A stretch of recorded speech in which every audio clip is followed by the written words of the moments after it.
아브라함의 씨가 다 그의 자녀가 아니라 오직 이삭으로부터 난 자라 내 씨라 불리리라 하셨으니. 아멘. 5번을 보겠습니다. 구원은 잃어버릴 수 있습니까? 첫 번째 타임에도 말씀을 드렸던 것처럼 이 질문을 했던 목사님은 공부를 아주 많이 하신 목사님입니다. 대학교에서 강의도 하시고 목회도 하시는 그런 목사님이십니다.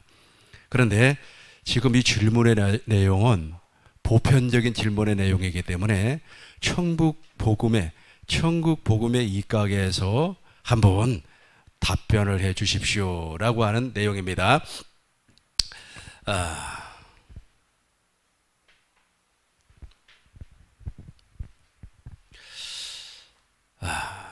구원은 잃어버릴 수 있습니까? 없습니다. 왜 없습니까? 로마서 7장 9절 때문에 그렇습니다.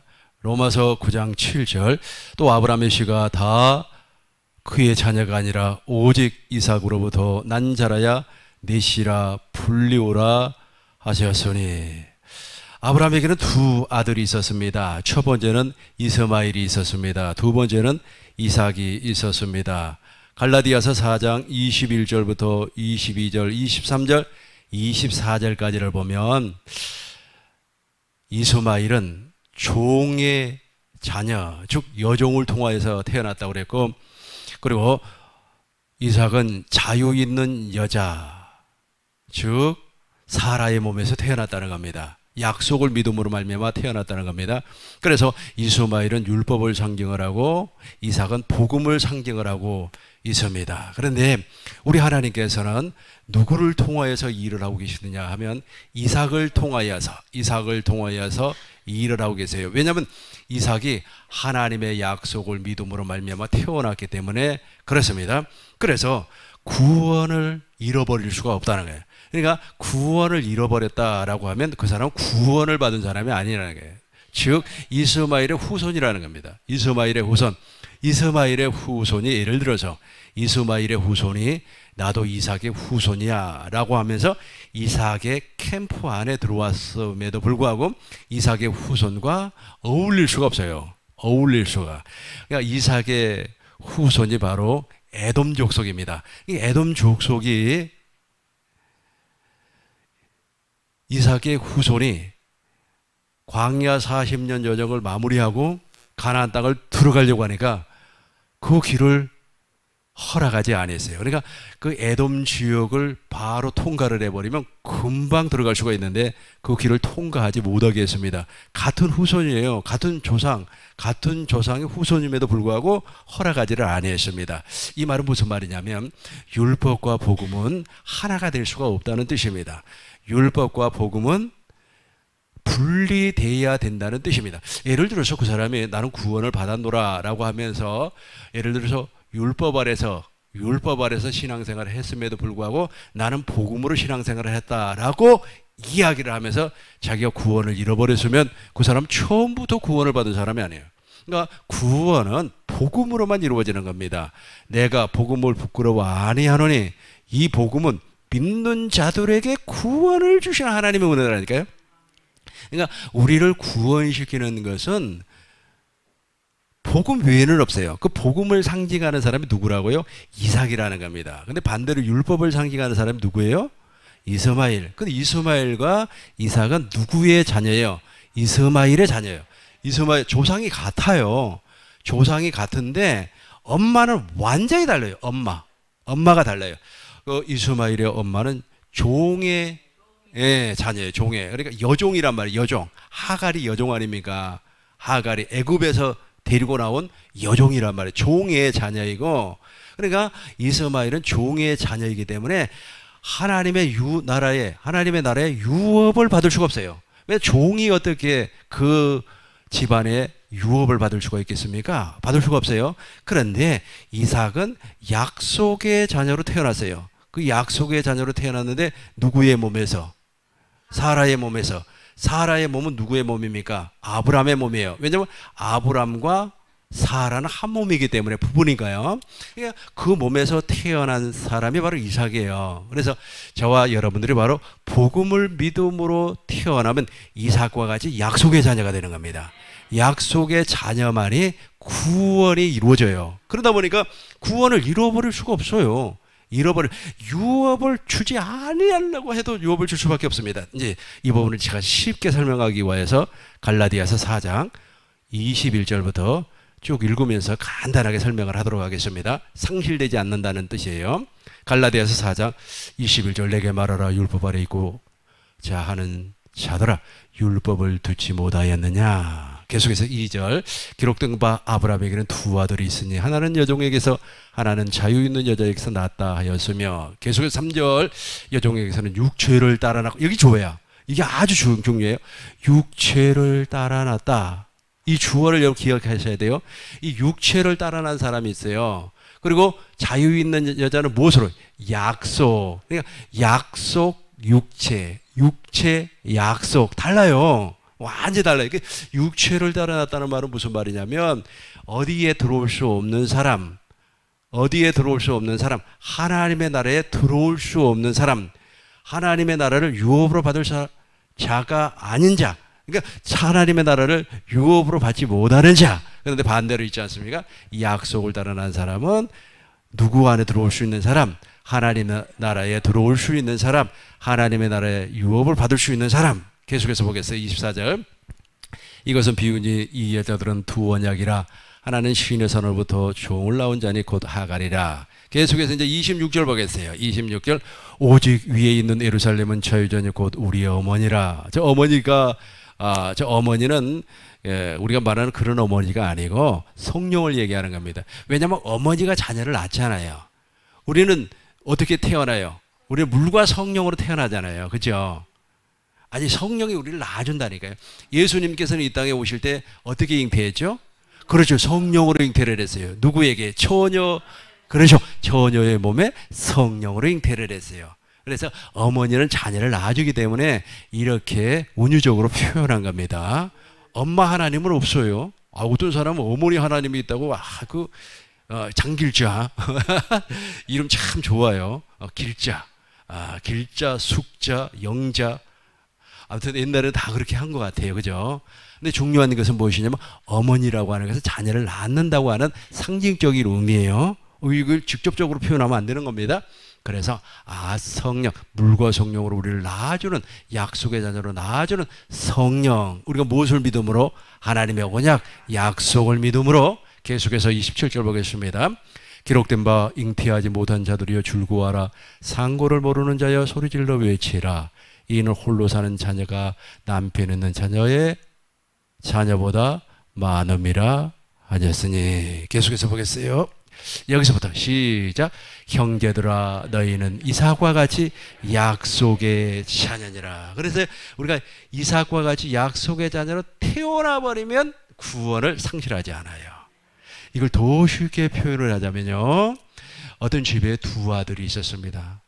큰아들은 정말로 효자예요. 너무너무 효자입니다. 그런데 둘째 아들은 아주 개망난이에요. 그래가지고 아버지가 호적에서 파버렸어요. 이놈의 자식 호적, 너는 내 자식 아니야. 호적에서 아예 파내버렸어요. 파내버렸는데 아버지가 죽었어요. 엄마도 죽었습니다. 이제 부모의 유산을 이제 받아야 돼요. 근데 호적에서 파내버렸잖아요, 둘째 아들은. 그러면 큰 아들만 전부 다 유산을 받아야 되나요? 호적에서 파냈다고 할지라도 이 천륜, 다시 말해서 부자 관계는 끊어지지가 않아요. 끊어지지가 아니하기 때문에 우리 대한민국 법은 유류분이라고 있어요. 유류분이라고 있어가지고 그 유류분을 상속하게끔 돼 있어요. 그 사람 아무리 호적을 파내고 네 나쁜 놈 내 아들 아니야 어쩌고 저쩌고 해도 유산을 주게끔 되어 있다니까요. 유산을. 이해가 됩니까? 아예 유산을 그 아이에게, 그 못된 아이에게 유산을 주지 아니하려면 남의 집에다가 아예 양자로 보내든지 친권을 포기하든지 아니면 뭐라고 하던데 그거 하지 아니하면 안 되는 거예요. 그러니까 결과적으로 얘기하자면 그 둘째 아들, 그 못된 둘째 아들도 어쩔 수 없이 유산을 물려받으라는 거예요. 어쩔 수 없이 유산을 물려받게끔 되어 있어요. 그런 것처럼 이제 물과 성령으로 거듭 이삭과 같이 약속의 자녀로 태어났어요. 근데 약속의 자녀로 태어난 사람 두 사람이라고 가정을 해요. 근데 한 친구는 정말로 사람이 좋아요. 인격적이고 예배당에 나와서 정말 하나님 앞에 기도하고 찬송도 그렇게 아름답게 하고 그래요. 그런데 두 번째 있잖아요. 두 번째 아들은 정말 말도 본때 없이 하고 거칠게 하고 또 말이야 사람들에게 상처를 주고 그래요. 그런데 그럼에도 불구하고 이 사람이 이삭과 같이 하나님의 언약을 믿음으로 말미암아 이삭과 같이 약속의 자녀로 태어났다면 이 사람도 구원을 상실하지 않아요. 우리가 보기에는 기분 나쁘잖아요. 그런데 하나님의 구원의 길을 그렇게 정해놔 버렸다니까요. 하나님이 구원의 길을 어떻게 했다고요? 그렇게 정해놔 버렸어요. 그래서 그 길밖에 다른 길이 없어요. 그 길 외에는 다른 길이 없다니까요. 다른 무엇으로도 천국에 들어갈 수가 없습니다. 그 길만 제가 그래서 첫 번째 타임에 무엇이라고 그랬습니까? 철로역정이라고 하는 철로역정은 1권, 2권 두 권으로 되어 있어요. 근데 2권은 안 보셔도 됩니다. 1권만 보시면 돼요. 1권이 아주 잘 기록이 되어 있습니다. 구원의 여정이 기가 막히게 잘 기록이 되어 있습니다. 그 길 외에는 없어요. 이 길 외에는 없어요. 다른 길이 없습니다. 예를 들어서 우리 하나님께서 서울을 가는데 걸어가야 된다. 그럼 걸어가야 돼요. 아이고 하나님 무슨 꼭 걸어가야 됩니까? 나 버스 타고 갈래. 버스 타고 가면 버스 타고 예를 들어서 서울에 왔어요. 서울에 왔어도 넌 말이야 안 돼. 하나님이 정해놓은 곳이 아니기 때문에 우리 목사님이 예화된 것을 한번 설명을 해보도록 하겠습니다. 거북이하고 있잖아요. 토끼가 경주를 했어요. 경주를 했더니 누가 이겼습니까? 거북이가 이겼어요. 그러니까 토끼가 화가 잔뜩 났어요. 토끼가 화가 나가지고 야 내가 말이야 걸음도 빠르고 말이야 그런데 내가 저 새끼한테 왜 졌지? 저 싸가지 없는 놈한테 내가 왜 졌지? 막 하면서 불평을 하고 말이야 아주 원망을 하고 그랬어요. 그러면서 이제 내가 운동도 열심히 하고 말이야 아주 그냥 뜀박질도 하고 말이야 저 녀석 내가 저 거북이 말이야 아주 거지 같은 놈 말이야 나 반드시 이길 거야 하고 막 준비를 하고 또 이제 경주를 했어요. 경주를 했는데 세상에 말이야 토끼가 발짝발짝 뛰어가지고 그 정상에 다 올라가서 기다리고 있었습니다. 그랬더니 거북이가 엉엉엉 걸어 올라오는 거예요. 걸어 올라와요.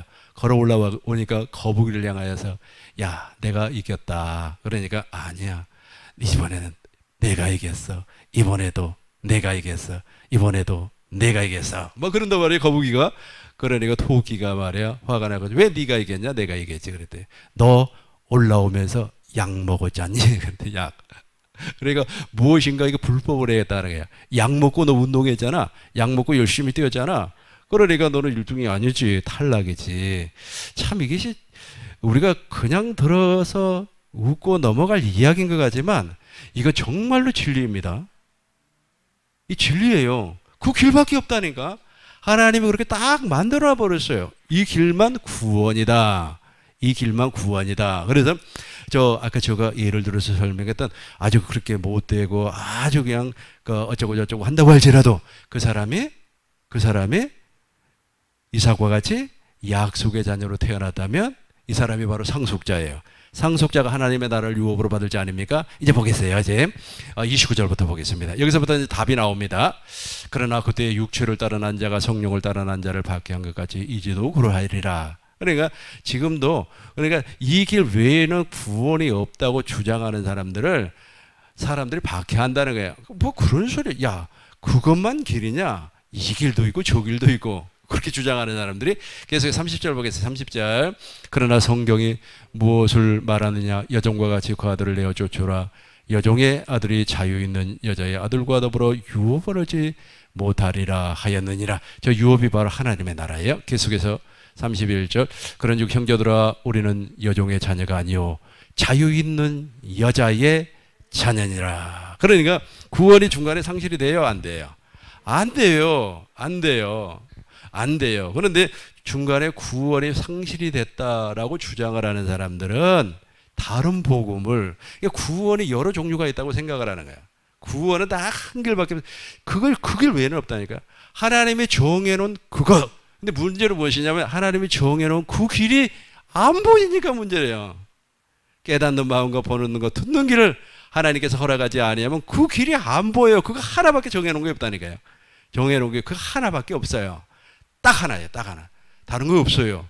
그래서 예수님께서 내가 곧 길이요 진리요 생명이니 나로 말미암아 그 아버지께로 올 자가 없느니라. 그렇다면 예수님이 무엇입니까? 예수님이 복음이요. 예수님께서 아브라함의 언약을 이루기 위해서 오신 중보자요. 예수님이 두 번째 언약을 이루어주기 위한 중보자요. 예수님이 새 언약을 이루어주기 위한 중보자요. 예수님 자신이 복음이요. 예수님 자신이 생명이요. 예수님 자신이 천국이요. 예수님 자신이 나에게 복음을 이루어 주실 당사자예요. 그래서 첫 것을 폐하고 둘째 것을 이루어주기 위해서 예수님이 오셨다는 거예요. 하나님의 뜻을 이루어주기 위해서. 그거 없어요. 그거 외에. 그거 외에 다른 길이 없다니까요. 다른 길이 없어요. 그러니까 그 다른 길을 계속해서 악한 마귀는 주장을 하는 겁니다. 그러니까 다른 길을 걸어갔던 사람들이 말이요. 막 배신을 하고 막 그런단 말이에요. 그러니까 아니 왜 저 사람이 갑자기 저러지? 저 사람이 말이요. 타락한 거 아닌가? 아니에요. 처음부터 그 사람들 그 길로 안 왔어요. 하나님이 정해놓은 길로 오지 않았다니까요. 하나님이 정해놓은 길로 오지 않았어요. 저도 과거에는 사실 하나님이 정해놓은 길로 오지 않았어요. 그리고 제가 한 10년 전에 복음을 만나고 나서 이 길이 진짜구나 하고 이 길로 왔더니 하나님께서 은혜를 주신 것 뿐입니다. 이제 6번을 보시겠습니다. 구원을 이루어 가라는 말씀을 어떻게 해석해야만 합니까? 구원을 이루어 가라. 참 이것도 정말로 어려운 내용입니다. 근데 성경에는 구원이 세 가지로 나타납니다. 단계별로 나타난다는 뜻이죠. 첫 번째는 구원을 얻었나니 에베소서 2장 8절을 보니까 하나님의 은혜로 말미암아 구원을 얻었습니다. 이거는 우리의 노력이 아니고 하나님의 선물이라. 그래서 우리는 자랑하지 못한다는 겁니다. 이거는 구원을 이루어버렸어요. 그러니까 구원을 얻었어요. 얻었기 때문에 이 구원은 상실될 수 있는 구원이 아닙니다. 아니에요. 근데 이제 반대적인 것을 먼저 한번 설명을 해보겠습니다. 반대적인 것을 설명을 해야만이 빨리 이해가 돼요. 반대적인 것은 무엇이냐면 우리가 예배당에 나와서 신앙 고백을 했습니다. 내가 물세례를 받았습니다. 방언을 했습니다. 예언을 했습니다. 기적을 체험했습니다. 병 고침을 받았습니다. 그러면 이제 구원 받았어요. 구원 받았는데 이게 구원받은 사람의 꼬라지가 아니네. 구원받은 사람의 모습이 아니야. 완전히 이건 개쌍놈의 모습이야. 그러니까 그때부터는 뭐해? 두 번째 단계로 성화를 하라는 거예요. 성화를 해라. 성화. 네 스스로가 정말로 좀 절제하다 하고 네 스스로가 말이야 좀 깨끗하게 살아라. 쌍놈의 그 성품 좀 버리고 말이야 양반의 성품으로 좀 바꿔라. 성화를 하라는 거예요. 성화를. 그래서 이제 성화가 됐어요. 성화가 됐으면 노력해서 말이야 욕쟁이가 말이야 선한 말을 하고 아주 그냥 싸움꾼이 말이야 아주 선한 사람으로 성화가 됐어요. 성화가 되니까 이제부터 예수님을 좀 나타내라. 영화. 예수님을 좀 나타내라. 그리스도의 신부가 되라. 신부단장 좀 해라. 신부단장. 이게 그럴듯한 말입니다. 그죠? 그럴듯한 말입니까? 그럴듯하지 아니한 말입니까? 그럴듯한 말이지만은 복음하고는 관계가 없어요. 구원의 첫 단추부터 틀려버렸다니까요. 구원은 언제 이루어진다고 그랬어요? 아브라함의 100세 이삭을 낳음으로 말미암아 구원이 이제 시작이 되는 거예요. 아브라함이 100세 이삭을 낳기 전에 멜기세덱을 통하여서 떡과 포도주를 받았습니다. 그리고 5 왕들과 전쟁을 해서 엄청난 노획물을 취득을 했습니다. 그리고 멜기세덱에게 11조도 들고 엄청난 경험했지 않습니까? 그럼에도 불구하고 하나님의 약속을 믿지 못했어요. 여러분 구원에 이룬 사람은 하나님의 약속을 절대로 믿게끔 돼 있어요. 아니 아버지가 나에게 유산을 준다는데 안 믿어져요? 우리 아버지는 나에게 10원짜리 하나도 유산을 안 줬기 때문에 어쩔 수가 없습니다만 나에게 예를 들어서 우리 아버지가 나에게 유산을 있잖아요. 10억을 준다고. 그리고 실제로 유산이 있어요. 우리 아버지한테 그 유산이. 그러면 그 유산이 누구한테 가겠어요? 우리 아버지가 예를 들어서 3일 후에 돌아가신다 그러면 누구한테 가겠어요? 나한테 오지요. 안 믿으려고 해도 믿어진다니까요. 그 좀 어렵습니까? 안 믿으려고 해도 믿어지는 거예요. 그럼에도 불구하고 있잖아요. 아까 제가 말씀드린 세 번, 처음에 구원을 받고, 그 다음에 성화, 그 다음에 영화, 이런 식으로 구원을 풀어가면요. 안 믿어지는 거예요. 안 믿어져, 구원이. 안 믿어지니까 믿습니까? 할렐루야! 믿습니까? 할렐루야! 그놈의 믿습니까는 몇 번에 하는지, 할렐루야는 나 그놈이 아니고, 왜 그래? 얼마나 웃겨요, 그게? 아니, 가만히 있어도 믿어지는 건데, 우리 아버지가 나에게 10억 주기로 했는데, 우리 아버지가 나에게 10억 주기로 했어요. 근데 우리 아버지는 일주일 후에 돌아가셔요. 그럼 일주일 지나면 그 10억이 날아가 버려요? 나에게 온다는 걸 다 알고 있는데. 근데 아버지가 일주일 후에 나에게 10억 주실 줄로 믿습니다. 아버지가 일주일 후에 나에게 10억 주실 줄로 믿습니다. 그럼 우리 아버지가 기분 나빠가지고 1년 더 살아버리지.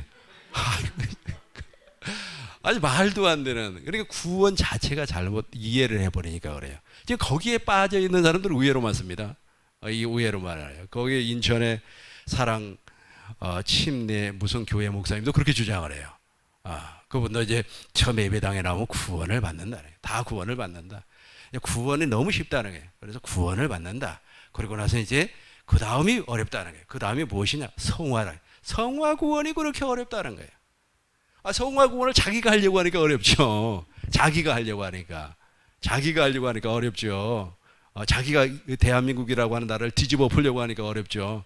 하나님께 하게끔 가만히 놔둬버리면 수고하고 무거운 짐진 자들아 다 나에게로 와라. 내 마음 온유하고 겸손하니 나의 멍에를 먹고 내게 와서 배우라. 아니 주님이 이 성화를 우리가 하는 것이 아니에요. 우리 이제 3단계 구원을 내가 설명할 때 하겠습니다.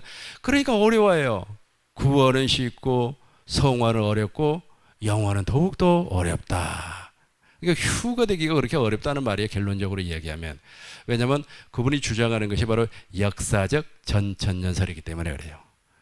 근데 중요한 것은 그 휴거도 믿음으로 되는 거예요. 믿음으로, 하나님의 약속을 믿음으로 말미암아.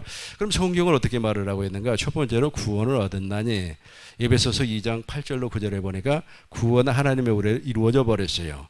두 번째는 구원을 이루라, 진행형. 그러니까 첫 번째는 완료형이고 두 번째는 진행형인데 이 진행형이 중요해요. 진행형이. 이 진행형이 왜 중요하냐면 지금 내가 구원을 받았어요. 구원을 받았음에도 불구하고 내가 믿음으로 살지를 않아요. 믿음으로 살지를 않는다는 말은 빌립보서 3장 29절의 말씀처럼 내가 예수의 이름으로 살지 않는다는 거예요. 그걸 회개하라는 겁니다. 그걸 회개하래. 그걸 반드시 회개해야만 합니다. 나 그 얘기하니까 저 생각이 나는데 그 마음에 그런 생각이 나요. 근데 그 마음에 그런 마음, 주님이 주시는 마음인데 그걸 내가 이행하지 않으면 되게 찝찝해요. 그걸 해야 돼. 근데 하지 않으면 아주 찝찝해요. 그럼 그걸 회개하는 거예요. 그걸 아이고 하나님 미안합니다 하고 회개를 회개하면서 그 일을 준행을 하는 겁니다. 이렇게 이게 바로 그리스도의 형상으로 완전히 성장하는 거예요. 완전히 성장하는 모습입니다. 그리고 세 번째로는 구원을 얻었나니 이것은 천년왕국을 얘기합니다. 저와 여러분들은 이제 그리스도와 더불어 1000년 동안 왕노로 다는 사람들이 돼야 돼요. 이거 어마어마한 복입니다. 이게 그리스도와 더불어 1000년 동안 왕노로 단다. 이제 7번을 보겠습니다. 이 정도는 구원을 받은 사람과 타락한 사람을 구별해 놓은 것입니까? 이것도 이게 죄의 본질을 몰라서 이런 질문이 나오는 거예요. 그럼 죄의 본질이 무엇입니까? 죄의 근원은 마귀예요. 마귀가 하나님 보호자에서 하나님 보호자 옆에다가 자기 보호자를 만들어서 하나님과 같아지려고 했어요. 우리 하나님께서 화가 났습니다. 마귀를 후감에다 가두어 버렸어요. 자기 주의를 떠나서 하나님의 보호자의 옆에다가 자기 보호자를 만들려고 하는 그 악한 마귀를 우리 하나님께서 후감에다가 가두어 버렸어요. 그리고 우리 하나님이 이 세상을 창조를 했습니다. 이 후감에 갇혀져 있던 이 악한 마귀가 동일하게 누구에게 왔습니까? 아담과 여자에게 와서 이 나무의 열매를 따먹으면 눈이 밝아져서 하나님처럼 된다 그래요. 그래서 죄의 시작은 하늘에서 이루어진 거고 죄의 본질은 마귀의 성품이에요. 마귀의 성품. 마귀의 성품이 내 안에 딱 들어와 버렸어요. 마귀의 성품이. 그래서 이걸 누가 발견을 했느냐면 예정론을 주장했던 칼빈이라고 하는 사람이 발견한 거예요. 그래서 인간은 완전히 타락했고 전적으로 부패했다. 인간에게는 선한 것이 하나도 없다고 주장을 했었던 겁니다. 그래서 칼빈이 이제 인간은 완전히 타락했고 전적으로 부패했기 때문에 인간은 구원받을 수 있는 조건이 단 0.00001%도 없다. 이렇게 전제를 깔고 그 사람 이제 신학을 주장을 하는 겁니다. 그러고 나서 이제 칼빈이 이제 어느 정도 나이를 먹었어요. 칼빈이 기독교 강요를 기록을 할 때가 26살이었어요. 이게 얼마나 젊은 나이에 머리가 좋았습니까? 그런데 어느 정도 시간이 지나고 나서 이제 기독교 강요 1권, 2권, 3권, 4권 이렇게 쭉 써나갈 때 마지막 권을 쓰면서 이 예정론을 주장을 해요. 이 예정론이라고 하는 것은 무엇이냐면 내가 구원을 받고 내가 약속의 자녀가 되고 난 이후에 하나님 관점에서 나를 보니까 하나님께서 나를 선택했구나. 어머니 뱃속에서 나를 짓기도 이전부터 나를 선택했구나 하는 하나님의 은혜를 알게 되는 겁니다. 그러니까 이 세상에서 구원받을 사람, 구원받지 아니할 사람을 구분했다. 그것이 목적이 아니고 하나님의 은혜가 목적이에요. 하나님의 은혜의 관점에서 보니까 진짜 나같이 더러운 인간도 어머니 모태에서 만들어지기 전에, 지음받기 이전에 구별받은 사람이었구나 라고 하는 것을 누구에서 알게 되는 겁니다. 지금도 참 나도 이 칼빈의 예정론을 처음에 엄청나게 불신했어요. 엄청나게 불신을 했는데 지금 내가 새 언약의 복음을 증거하다 보니까 이 새 언약의 복음을 통하여서 이게 하나님의 은혜구나 하는 것을 다시금 깨닫게 되었습니다. 우리 형제는 6남매예요. 6남매인데 다 예배당을 다 다녔어요. 한 사람도 빠짐없이 예배당을 다 다녔습니다. 그런데 희한하리만큼 그 예배당에 다녔음에도 불구하고 내가 제일로 인정을 못 받았어요. 아주 그냥 넷째다 보니까 별로 눈에도 없고 나는 사람들에게도 오르내리지 아니한 사람. 있어도 그만 없어도 그만. 저 사람 있었나 없었나 뭐 이런 사람이었단 말이에요. 이런 사람이었음에도 불구하고 지금 내가 하나님의 은혜를 다시 이렇게 돌이켜서 가만히 이렇게 계산을 해보면 하나님께서 나를 요모 저모로 이렇게 저렇게 나를 선택하셔서 하나님 안에서 이렇게 경건의 연습, 하나님 안에서 이렇게 나를 다루셨구나 하는 것을 지금에 와서 깨달아지는 겁니다. 그러면서 하나님의 은혜를 내가 다시금 감사하게 되었다는 거예요. 이 칼빈의 예정론이 그거예요. 그런데 대부분의 사람들이 칼빈의 예정론을 어떻게 이해를 해버리냐 하면 운명론으로 이 사람은 지옥 갈 사람, 이 사람은 천국 갈 사람 이렇게 생각을 하고 있습니다. 그래서 또 아주 칼빈의 예정론을 싫어하는 사람들은 무엇이라고 얘기하냐면 칼빈이 이제 이방인들 있잖아요. 그 구원받지 못한 사람들은 아주 지옥불에서 쓰기 위한 불쏘시개로 만들었다. 뭐 이렇게도 주장을 해요. 그러나 너무 좀 악의적인 것 같고 또 어떤 사람은 내가 지옥을 가봤더니 칼빈이 거기 있더라. 막 그렇게 주장을 해요. 네, 어떤 사람은 또 내가 칼빈 때문에 망했다. 뭐 그래요. 왜 그런 소리 하는지 모르겠습니다. 중요한 것은 무엇이냐면 칼빈이 주장하고자 하는 내용은 하나님의 은혜예요. 하나님의 은혜가 1순위예요. 1순위. 예, 그렇게 기억해 주시면 좋을 것 같아요. 이제 마지막 8번을 보겠습니다. 하나님의 구원을 받은 사람을 예정해 놓았다면 다음 성경 구절은 어떻게 설명할 수가 있겠습니까? 그러니까 이것도 7번하고 내용이 같은 거예요. 7번하고 내용이 또 같은 겁니다. 이 말이 무슨 말이냐면 그러면서 이제 로마서 1장 16절로 17절을 이제 제시를 해 놓은 겁니다. 그러니까 로마서 1장 16절은 복음을 믿는 사람이라고 그랬잖아요. 복음을 믿는 사람. 그러니까 하나님이 예정해 놓지 아니했다면 그 사람이 어떻게 복음을 믿을 수 있냐라는 말이죠. 그러니까 어떤 사람을 하나님께서 예정하지 아니했어요. 이 사람은 죽어다가 12번 깨어나도 복음을 믿지 못한다. 이 사람은 하나님이 예정을 해놨어요. 이 사람은 하나님이 인정을 해놨기 때문에 깡패, 도둑놈, 건달 생활을 해도 예수를 믿는다. 뭐 이런 주장입니다. 이런 주장이에요. 이런 주장이에요. 그러나 로마서 1장 16절은 그런 내용이 아니에요. 그런 내용이 아니고 이렇게 딱 이렇게 두부 자르듯이 잘라놓은 것이 아니고 하나님께서 예수 그리스도가 복음이라고 하는 사실을 설명한 내용입니다. 빚진 자를 설명하는 내용이 빚진 자. 로마서 보겠어요. 로마서 1장 13절부터 보겠습니다. 13절부터. 형제들아 내가 여러 번 너희에게 가고자 하는 것을 너희가 모르기를 원치 아니하노니 이는 너희 중에서도 다른 이방인 중에서와 같이 열매 맺게 하려 함이로되 지금까지 길이 막혔도다. 지금 사도 바울이 자기 동족 유대인들에게 편지하는 내용입니다. 자기 동족 디아스포라를 통하여서 유대인들이 외부에 많이 살았어요. 특별히 로마에 많이 살았습니다. 로마에 있는 유대인들에게 지금 복음 전하려고 가려고 하니까 길이 막혀버렸어요. 그래서 지금 편지를 쓰는 겁니다. 계속해서 14절 보겠습니다. 14절.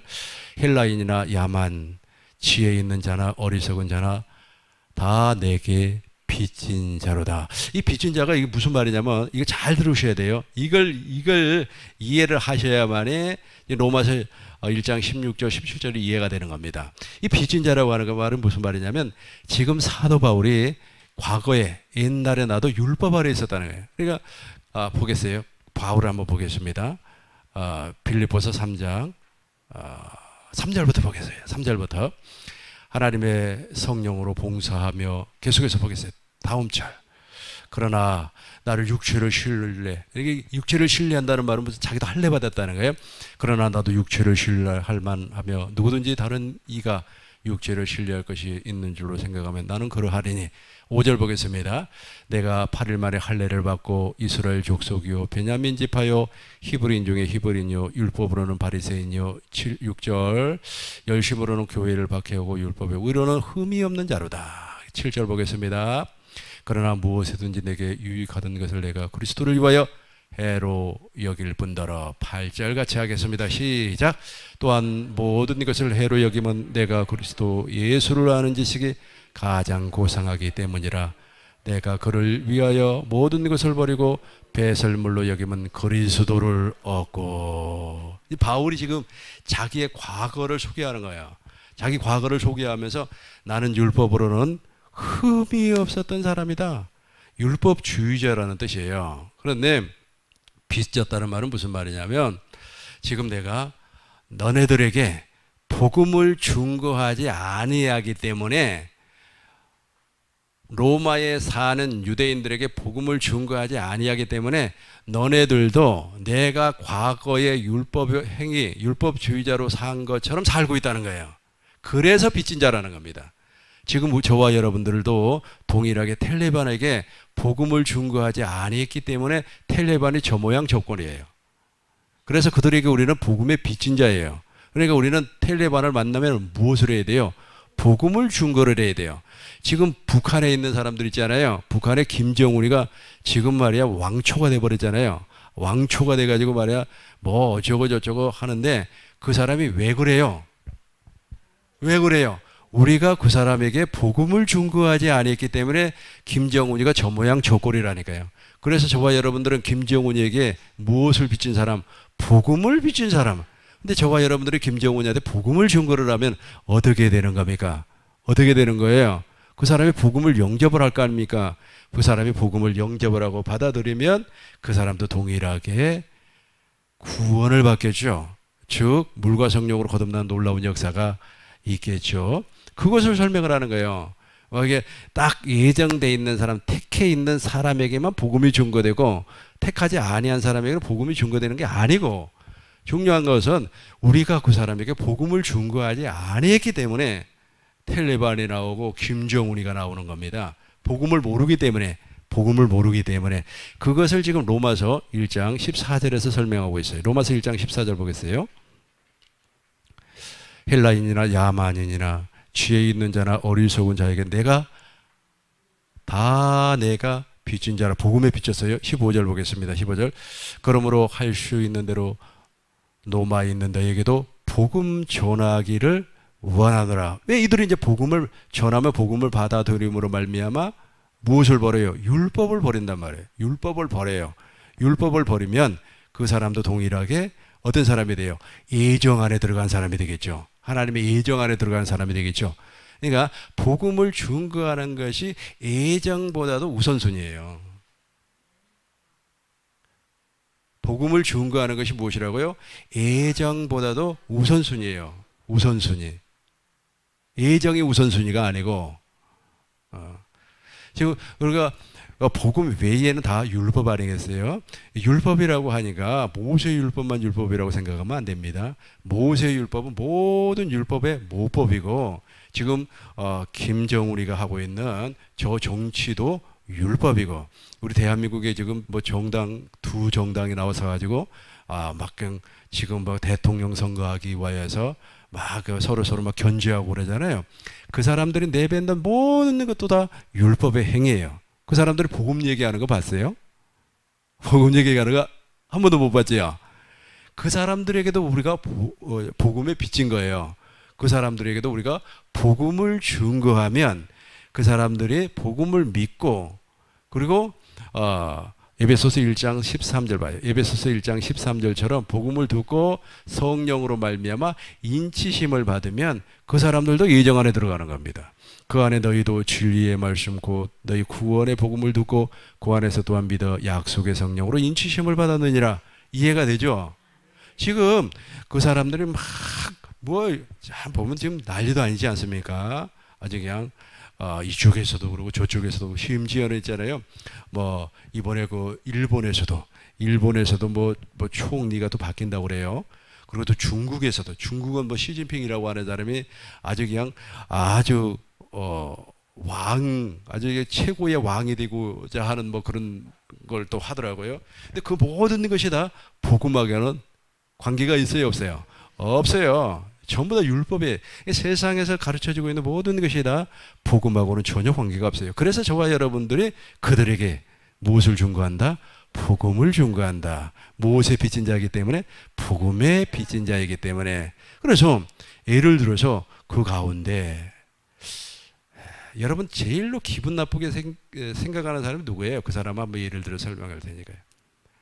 여러분 머릿속에 저 인간만 없으면 그냥 밥맛이 가지고 살아나겠는데 하는 사람 누구예요? 없어요? 공갈치고 있네. 있죠. 빨리 얘기해봐요. 이제 정치하는 사람 뭐 경제하는 사람 다 어떤 사람이든 상관없으니까 한번 해봐요. 누가 있어요? 또 하라니까 또 마당에 그냥 아직 탁 풀어져가 다 알아요. 있잖아요. 정치하는 정치가 뭐 가족도 상관없습니다. 가족도 상관없어요.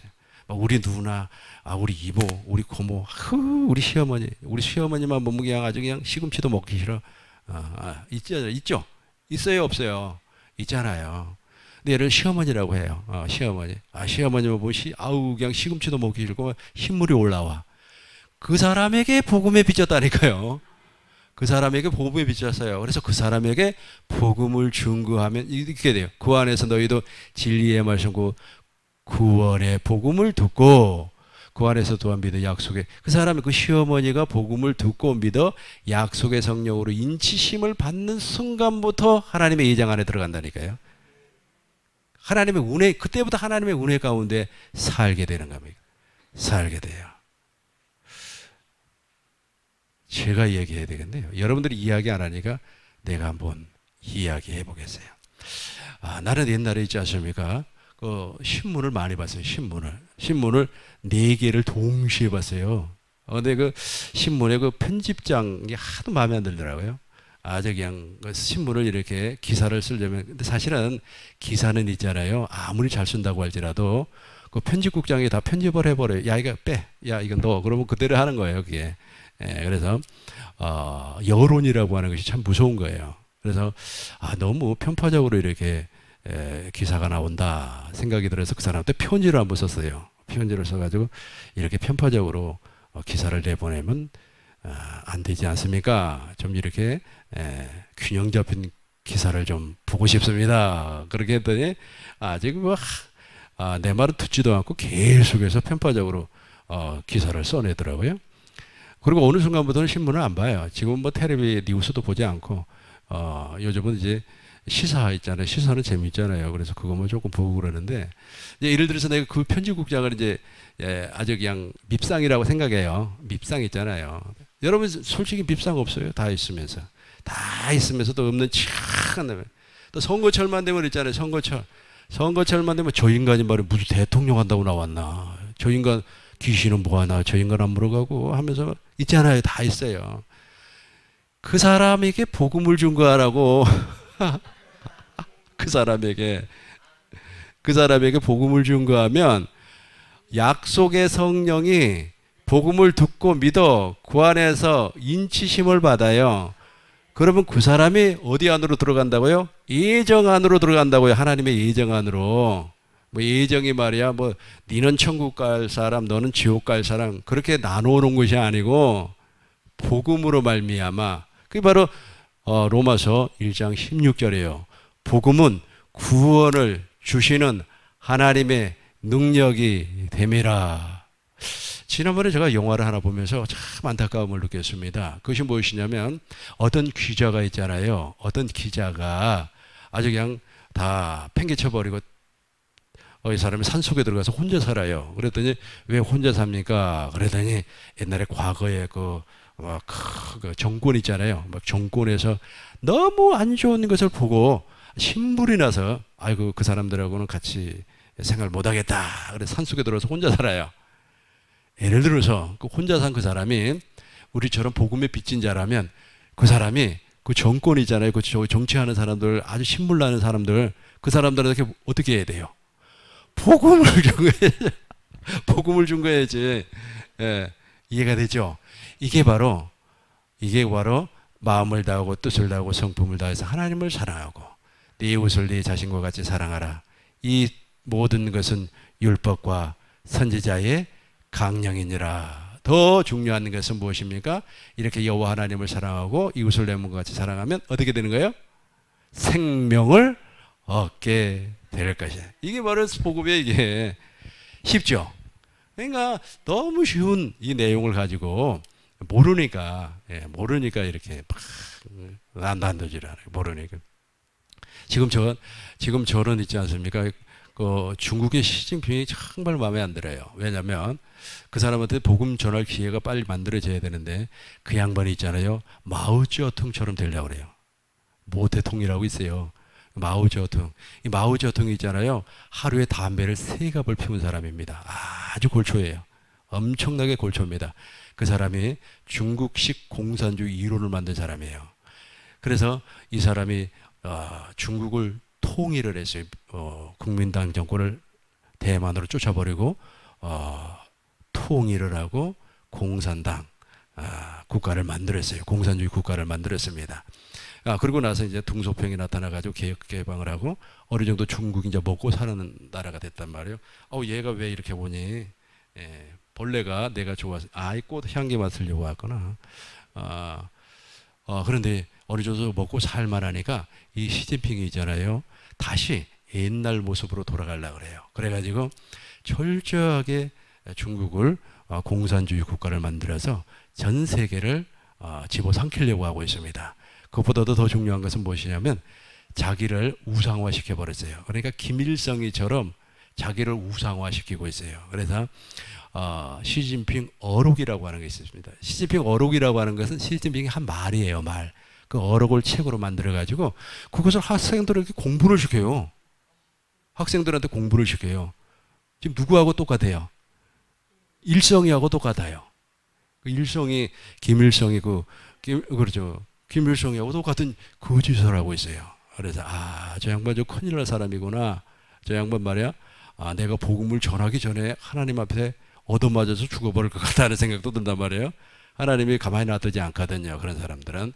네, 그 사람에게도 어떻게 해야 된다고요? 그렇죠. 인자하시네.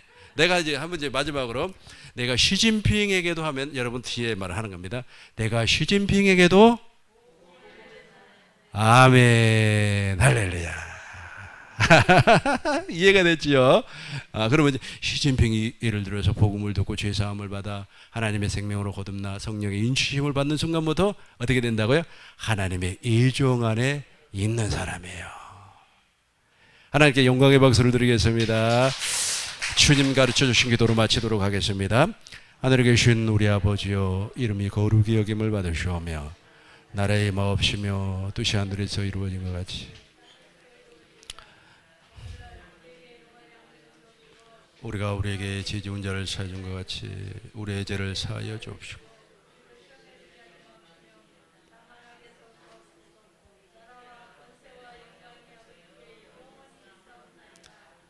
아멘. 조심해 돌아가시기 바라겠습니다. 수고들 하셨어요.